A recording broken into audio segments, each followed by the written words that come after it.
Have you ever thought about learning Mandarin Chinese, but then immediately felt, a little intimidated?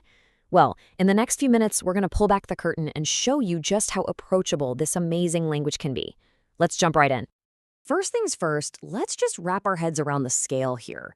Mandarin is spoken by about 1.2 billion people around the globe. I mean, that's just massive. It's not only the official language of China, but also Taiwan and Singapore, and it's one of these 6 official languages of the UN. Now, here's the thing that stops most people right in their tracks. Mandarin has no alphabet. And you think, wait, what? No letters to spell out sounds? How on earth do you even start to learn to read or even speak it? It seems totally impossible, right? Okay, before we solve that puzzle, let's just get our terms straight. The official name for Mandarin is Putonghua, and that translates beautifully to common speech. The writing system itself, well, that uses characters called Hanzi. And this is the key idea you have to grasp. Unlike our alphabet, where letters stand for little sounds, Hanzi are logograms.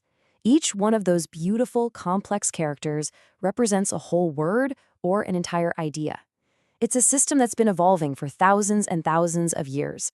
So, let's get back to our big question. How can billions of people learn and speak a language without an alphabet to tell them how to pronounce things? I mean, how do you even look up a word you've only heard?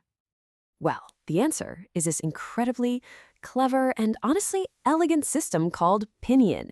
This right here, this is the secret key that unlocks all the sounds of Mandarin for learners everywhere.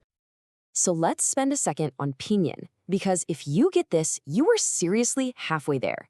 Think of it as the bridge that connects what you see, the character, to what you say. So here's the crucial thing to remember. Pinyin isn't meant to replace the Chinese characters. Not at all. It's a tool. It literally uses the same letters we use in English to show you exactly how to pronounce any word in Mandarin. And it's built from 3 really simple parts.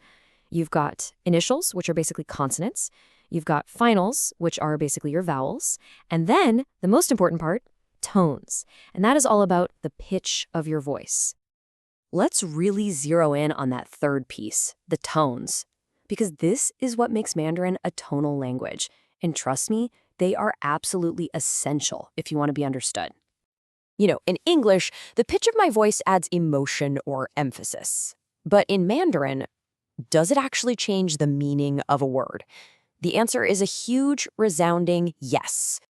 Let's take the classic example because it just shows the power of tones so perfectly.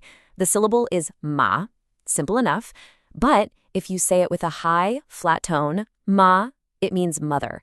If you say it with a tone that dips down and then comes back up, ma, it means horse. Yeah, you really don't want to mix those two up.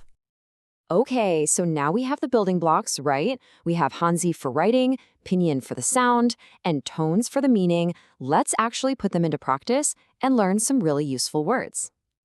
You can see it all laid out right here. So, look at the word for I or me. The character is wo, and the Pinyin tells you to say it wo with that dip and rise tone. You is ni, pronounced ni, and the ever-important thank you is 谢谢 or 谢谢. See how it works? And from there, we can start building actual sentences.